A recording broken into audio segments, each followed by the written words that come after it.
Yes, sir. J Hill podcast. We here. Hey, so I told you we're going to just make this real smooth, candid conversation, man. I like that. So, Mike the businessman, you sell cars. Get straight to it. I rent cars. Yes, sir. You rent cars, right? Yes, sir. Is it just high luxury cars or is it all type of cars? No, I do everything. Right? I got the exotics, the luxury cars, and I also have a small fleet of economy cars. Yeah. When you say fleet, how many? Because you say fleet. I got a small. It's quality over quantity, bro. No, I got like 12 cars. Yeah, I don't be doing like 30. No, I don't need all that stress, bro. So why only 12? It's because if you got the right cars, you can still make a big bag off of that. You don't need to have too many. Yeah. So it's strictly your business? Like, yeah, it's mine. Do Turo, no nothing? I don't do Turo. It's straight private rentals. And what that means is we rent direct to customer. Kind of like what the big boys do. Your Hertz, your Avis, your Enterprise. Right. They rent direct to customer. Because I don't know about you, but I don't like sharing my coins with nobody. Right. When you do Turo, they take like up to 40%. Yeah, they be taxing. They be taxing people. Yeah, I did Turo for a little bit and they be taking too much money. And they add that trip fee on top. Yeah. Making more money than you. And then it's not even, and then when you try to like, thank God it ain't never happened to me, but I had a couple friends who try to make the deals on the side. Yeah. And then the moment they try to make a deal on the side, yeah, somebody total their car. And shoot. It's done. It's done for. You can't have no insurance claim, no nothing. Yeah. It's done for. Well, see, that's where I come in, right? So I teach people how to properly make those deals on the side, but make sure you're covered the right way. How you do that? Oh, yeah. So that's, pretty much, man. So it all comes down to risk mitigation. Before I do that, I got to give you a little bit of my background, bro. After I graduated college, man, I worked at an insurance company for a while. All right. So I had auto insurance experience, right? And fast forward several years later, I did risk management for banks you might have heard of, like JP Morgan Chase, Bank of America. I worked in their risk management department. So pretty much we're the ones that keep the hackers out of the system.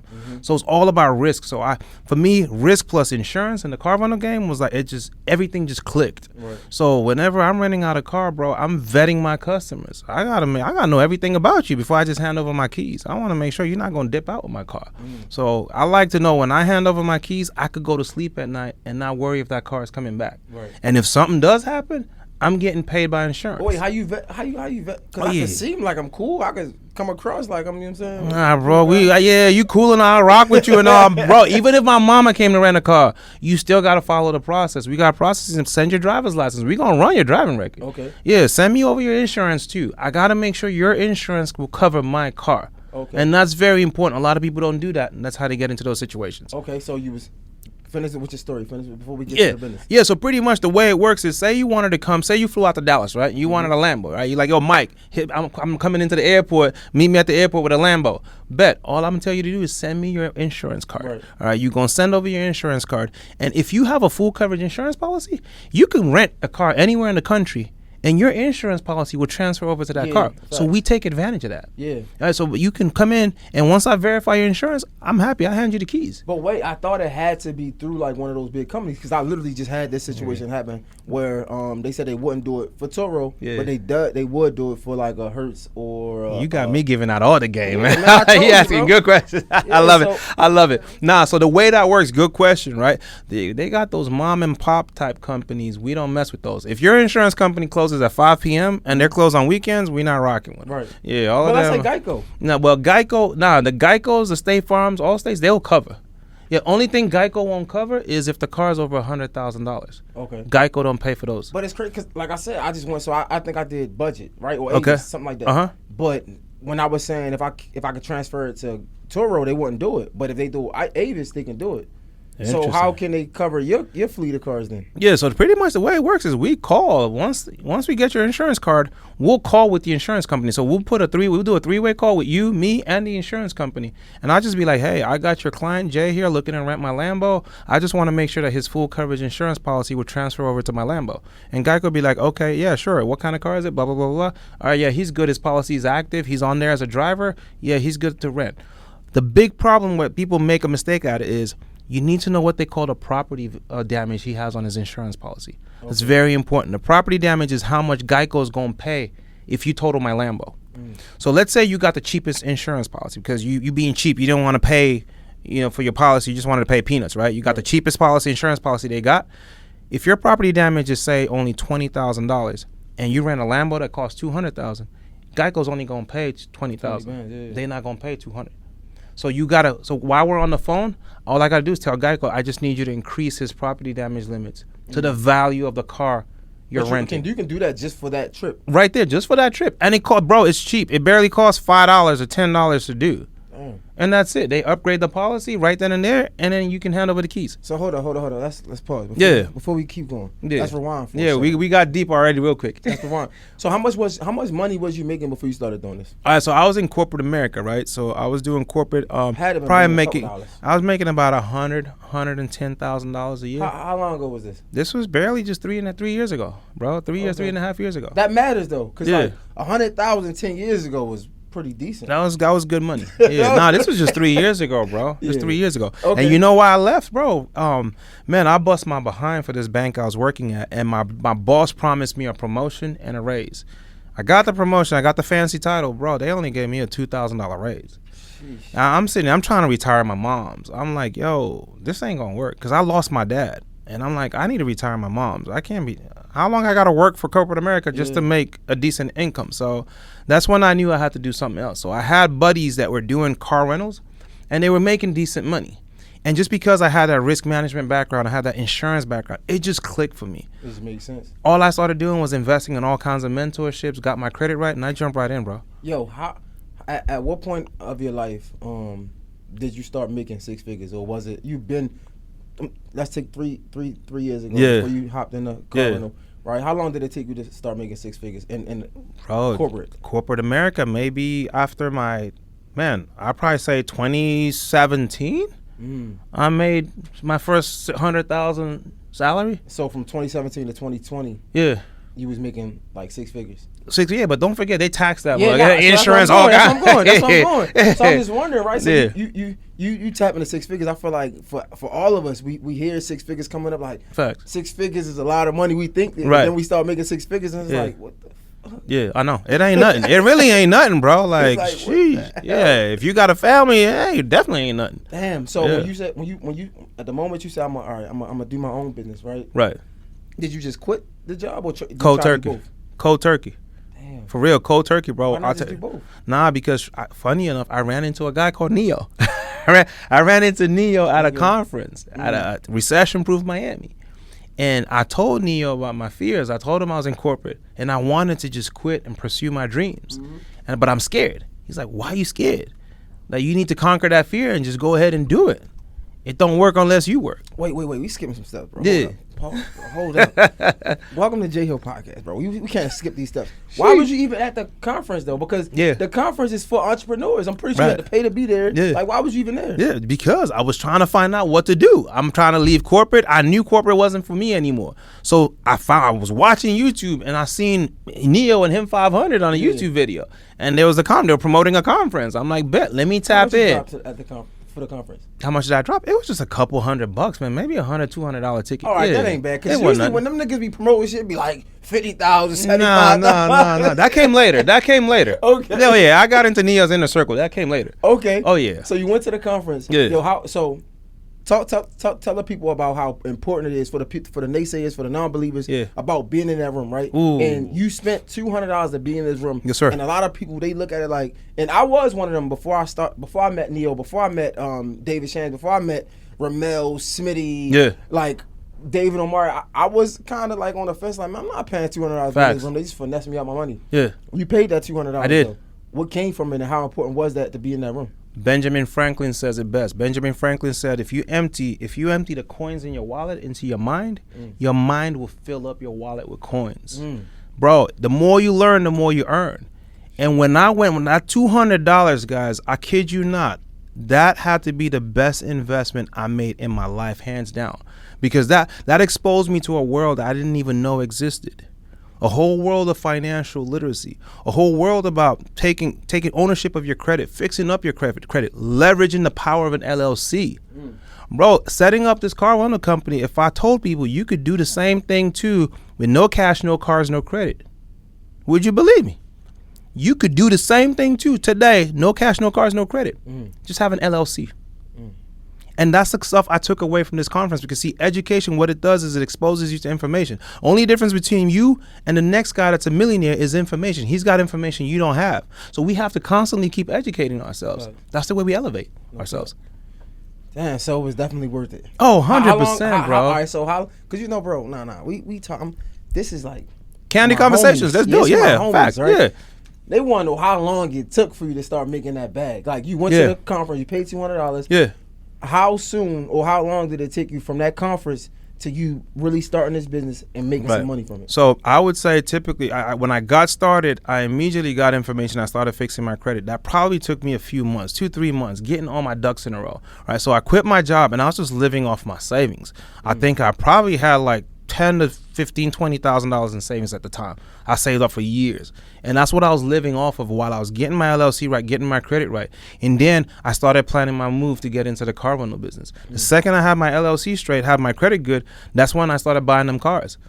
Bro, if you got decent credit, they will give you them cars. Decent? I had like a 7 something, a low 700. And that's all I needed. And you grabbed one car? How many cars? Oh, no. First, see, now, there you go. So, at the time, right? Good point. Playing. So, at the time, right, there were these YouTube gurus out there preaching that people should go buy 30 cars in 30 days. And they were giving the hacks online on how to do that. The idea was, say you buy a car on January the 1st. You can go January the 2nd, go buy another car. The dealership the next day doesn't know you just bought a car the day before because it takes 30 days before those cars hit your credit. Jeez. So, that's a hack. So you could run it up, buy as many cars as you want in 1 month before they start showing on your credit. So that's what these gurus on YouTube were preaching at the time. And so I went and I did that.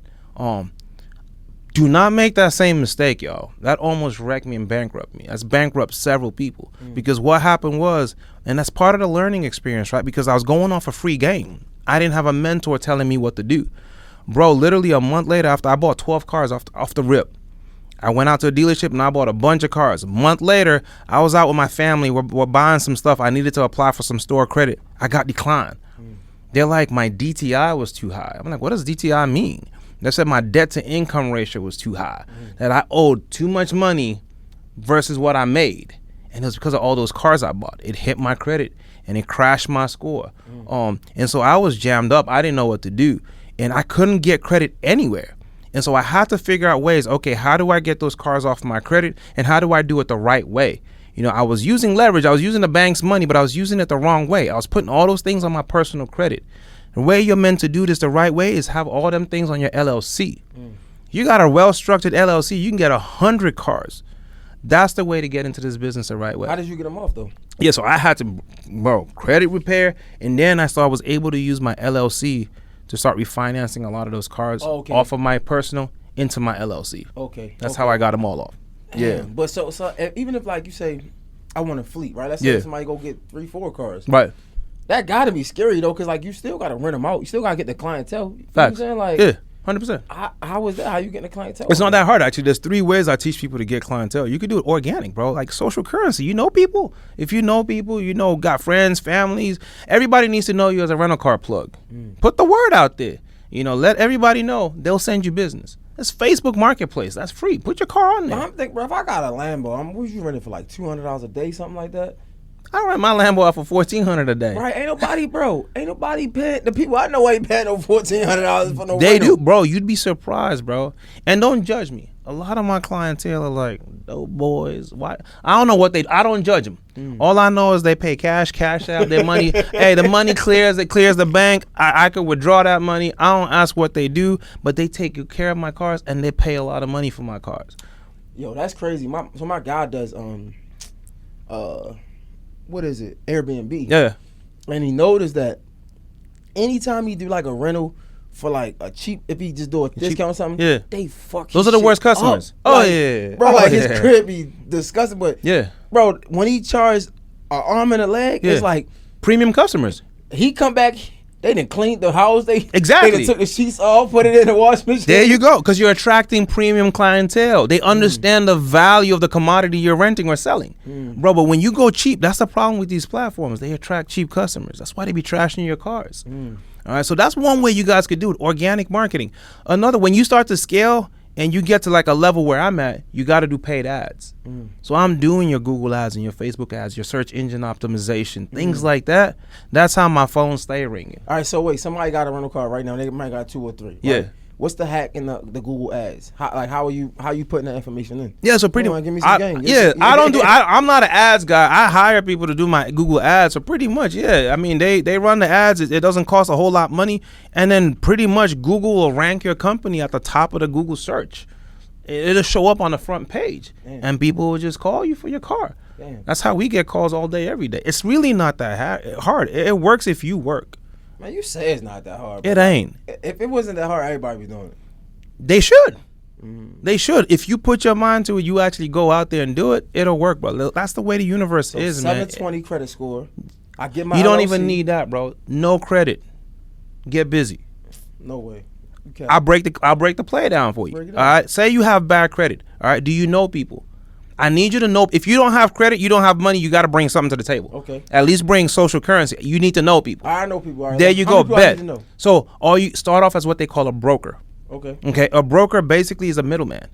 When stars come into town and they need to rent a car, they're not calling Avis. They're not calling MVP Miami or whatever. Nah. They're calling their homeboy Tyrone. Yo, Tyrone, I need a car. Get me 5 cars.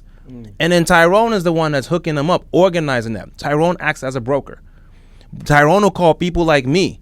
Like, yo, my man's is coming into town. He wants these cars. He wants your Lambos. Give me a wholesale deal. I give Tyrone, say my Lambo goes for $1,400. I'll give it to Tyrone at $1,000.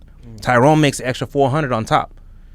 Brokers make a lot of money. Matter of fact, 50 to 60% of my business comes from brokers.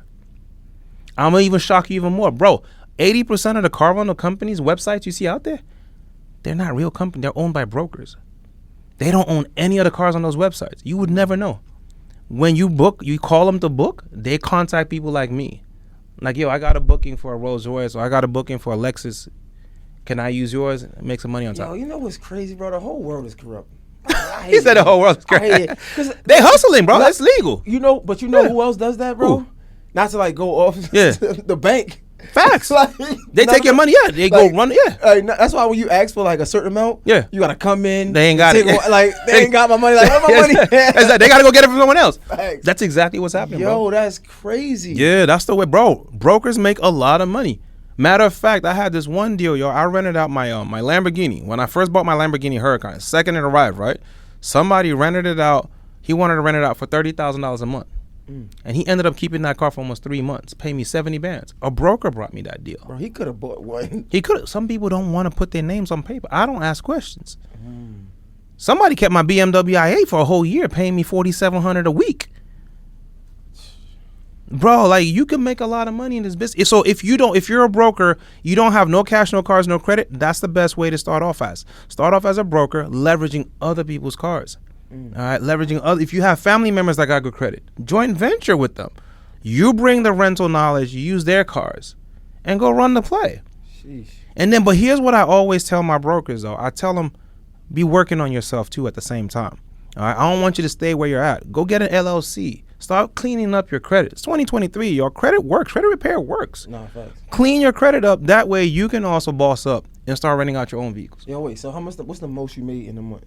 In a month off of the car rental business, I'd probably say about maybe 60, 70 bands off of it. Yeah. Summertime in the heat. It's coming up soon. Typically August, September, October, those are the busy months. So what about the other months then? Does it make enough money in those months that it covers you for the entire year? Yeah, 100%. It'll make enough to where like you still paying all your car notes and making a profit. It might not make you the 70, 80 bands, but it'll still make you 30, 40, 50K. So you're still making good money if you have the right cars. I always tell people, as long as you got the right cars, you will never look for demand. Yo, so are you paying your cars off, or are you just doing a Heck lease? No, we're leveraging these cars. I don't like leasing cars. We finance them. Okay. And then once you get your LLC straightened out the right way, I get these cars zero money down. But I thought it's smarter to lease because then you can like swap them out. Yeah, but the problem with leasing is you get limited miles.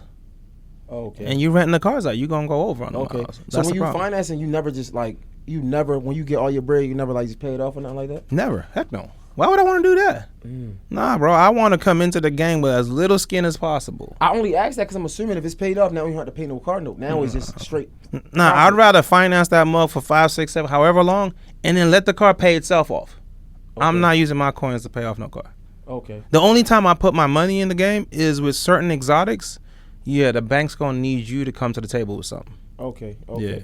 Damn, that's crazy. Yep. All right, wait. All right, hold up. So you do have some, I don't want to say low end, but you have all type of cars. Yeah, right? economy too. Yeah. So when your economy cars, I mean, it's cheaper than the high end ones, right? Yeah. Are the customers still the same? Because we just said like the people that's paying high end, they take care of your shit. No, so obviously yes, the economy customers are never going to be as good as the exotic and higher luxury cars, right? But if you follow our blueprint, we got the economy car blueprint where we teach people how you can make $1,000 per month net on each economy car you own. All right, cool. Let's talk about it. You got to think about it. Blueprint right now. Yeah, there you go. So imagine this, bro. You maybe you 18 years old. Your parents bought you a car, and instead of having to go work 9 to 5 at Pizza Hut or whatever, you can go put that car to work. Here's the play, right? You could put that car, rent that out to like Uber drivers, DoorDash drivers.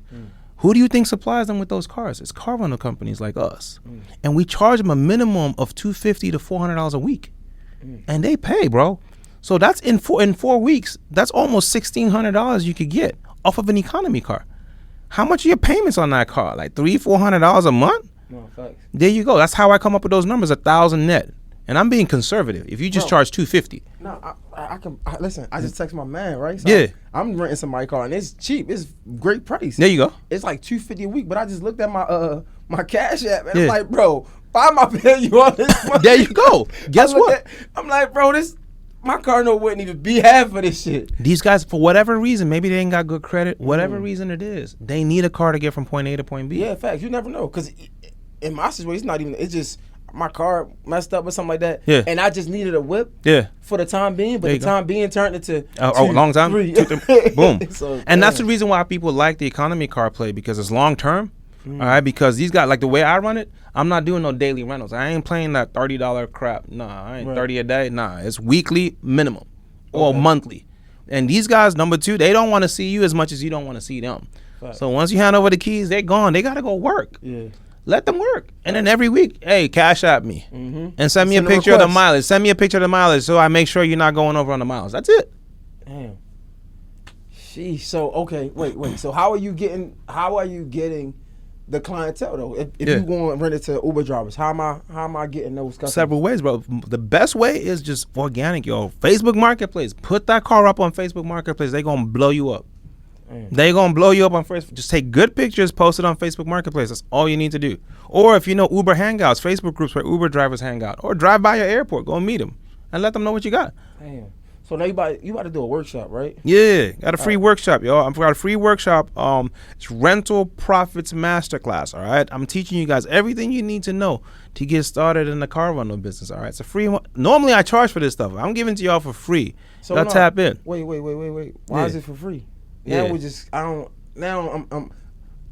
I'm scared of it now. It's free. I don't even know. Why it's free? Nah, bro, because I'm giving out the sauce. I want people to come learn. Bro, I've been doing this for a while, and I'm not gatekeeping. I want to teach people how to get started. And then I give people an opportunity at the end, though, to advance. If people want to advance and take it a step further, I give them an opportunity at the end of the masterclass to advance.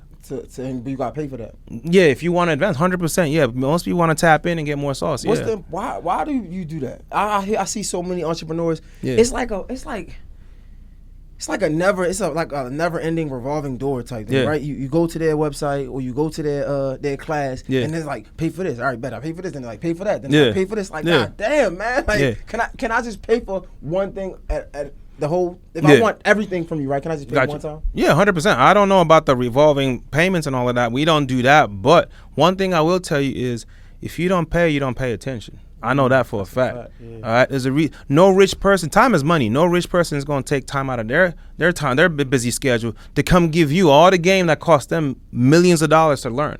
You know how much I've invested in my education in just the past 12 months alone, bro? Like, I can show you receipts, literally. Like, bro, I paid Neo 60 bands. No, I believe it. Exactly. So why would I give the next person all that game for free? And when you give them, matter of fact, just like this podcast right now, I've given you a lot of game on here. A lot of people will watch this and they won't take in that information because it's free. But when they pay attention. All right, and then they go out there and they execute, and then you get testimonials, and that's what I'm about, impact. Bro, that's kind of like sad though. Like, I'm just a human part of me to be thinking like the fact that like, yo, you gave so much game, right? And like, bro, you could really make some money off of this if you just Implement. Execute it, right? That's it. But the fact that you're not going to execute until you pay some money, because that's when you feel like you lost something. Right. And like, I need to make my money's got to be worth it. Yeah. It's like, bro, but you had so much game for free. There you go. That shit is crazy. Did you have anybody ever, like, from your free workshops actually like implement something? 100%. People take the plays all the time and go execute. Yeah, 100%. I encourage that. But if you really want to take it to the next level, if you really want to make sure that you don't make the mistakes, it's always good to tap in and have a mentor. Like even in corporate America, when you get started in corporate America, the first thing they tell you to do is to find a mentor. Right. They assign a mentor to you. Why they do that? You need somebody that's already gone to where you're trying to get to. And in that way, you don't make the same mistakes. Mentorship helps you collapse time. Why would you want to spend years trying to learn this stuff? That's a fact. No, but I ain't satisfied, though. All right, hold up. Yeah. You got the free seminar going on, right? Facts. Yeah. Give me 3 pieces of game that people normally got to pay for. That I'm going to give away? No. That's you not that's not going to be in a workshop. But if they say, hey, I want to pay for something else, right? Yeah. Give me 3 pieces of game. All right. So first off, the workshop's only 60 minutes. I can only cover so much in 60 minutes. I mean, the car rental industry is big. I mean, we're talking about there's different niches. What if you want to do so many? You can get started doing car sharing, ride sharing, private car rentals. I can't cover all of those things in 60 minutes. How we get into insurance? Go deep into insurance. Teach you guys how to do insurance, how to verify insurance. I can't do that in 60 minutes. Teaching you guys what I call KYC, how to know your customer, how to vet people. I can't do all of that in 60 minutes. All my marketing techniques, I can't do all that in 60 minutes. So I still need more time with people. And that's the reason why people need to also consider getting into investing in mentorship. Okay. And proximity, being in the room. That's a fact. Proximity is number one. Even if it's not even, I got people tapping in just because they want proximity. That's a fact, bro. No cap. Yeah. Like, bro, it's almost like college though. Like I tell people all the time, like, I don't think my degree was worth the money. Yeah. But the networking and the lifelong friends you met out of it. Times 10. There you go. I would pay for that today. Every day. There you today, go. I would pay for that today. If Neo or him 500 told you, give me 100 bands and you're locked in with us for life, all our plays, all our high level decisions, everything, would you do it? I probably would. I ain't gonna lie. I see. There you go. I would sell everything I own. I probably would to do that. I'm just saying. Damn, bro. That's. Yo, when did you learn the proximity thing? Was this new, the 3 years, or? I seen it happen in Miami. I went to that conference. I saw what it did. Bro, the friends, funny enough, that thing changed my life so much that, like, the friends I have today are the people I met from that. A lot of them are the people I met from that conference. My old friends, we don't even really have much to talk about anymore because my life has just completely changed since then. And they can't understand. They can't understand. But it's like they can't really understand, especially when you elevate. 100%. And that's like that gotta be frustrating because it's like, man, I'm elevating to do better for my family, for myself. Yeah. And it's like, I would assume you want your friends to come with you. They don't understand that, bro. True story. The day me and my buddies every Thursday religiously we would go to a bar. There's this one bar in McKinney, Texas, where we'd always go and hang out and have drinks. Right. The day I stopped going to that bar was once when I went there. When I started my car rental company, it just started taking off. And my friends started seeing me pulling up in all these fancy cars and showing up in Lambos. And one of them, he had a few drinks, and then one of them, white, he says something. He's like, has the FBI called you yet about this? I'm like, bro, this is legit. What are you talking about? Called about what? Like, see, he couldn't even wrap his head around the fact that, I started all of this in like a year or 2 years and making this kind of money. I must be doing something illegal. That's when I knew I had to change my circle of friends. Did that fuck you up though? 100%, bro. But it gave me motivation. Then I knew I was on the right track. Yeah. Damn, bro. Why you think I'm always in Atlanta? I come out here all the time because I need to be around this energy. We don't have it as much in Dallas. So I fly out here constantly. Why not just move? Fuck it. Make the we already discussed that. I'm moving. I'm gonna be here by the end of the year, most likely. 100%, bro. That's hard, just because of that. For the proximity. I will make that move because of proximity. Nah, I tell my friends this all the time, bro. Like, and it might sound cliche, but just get in the room. 100%. Like, bro, like I've been witness to so many things that I just probably wouldn't even thought of. Like I asked David today, like, yo, when you were selling T-shirts, did you see this life for you? Yeah. And he was like, nah, I just wanted to be the biggest T-shirt guy, right? There you go. And it's funny because like I never saw, not saying I didn't want to be successful. I just wanted to have the biggest podcast, but then I get around people like David Shands, like Neo, and I see what they have, and I'm like, Oh no, that was yesterday goals. See? I want this. There you go. There you go. I need this now. There you go. See it. Yep. And your dream keeps getting bigger and bigger because you're in proximity. That's why I went to the Greatness Mansion today. I had to go see it, touch it. Yeah. Now I know, okay, this is attainable. Yeah. I'm going to go. I'm next. Yeah, I'm next. Yeah. There you go. What I got to do. There you go. Bro, that was hard, bro. Yes, sir. Man, how can we get, if we want to go to the class, how can we do it? Yeah, 100%. Y'all tap in. Go to the rentalprofits.com. You guys tap into the rentalprofits.com. You guys sign up for the class, the free class. Like I said, where I'll be dropping all the information you guys need to know to launch your successful 6-figure private car rental business in 60 days or less, y'all. And plug your Instagram and everything, man. Yes, sir. But once again, it's your boy Mike the Businessman. Follow me on Instagram at Mike_the Businessman. Also on YouTube, Mike_the Businessman. This is great, man. Appreciate you, man. It's so much money out there. 100%. You got to get it. Mike J Hill is a wrap. We out. We out.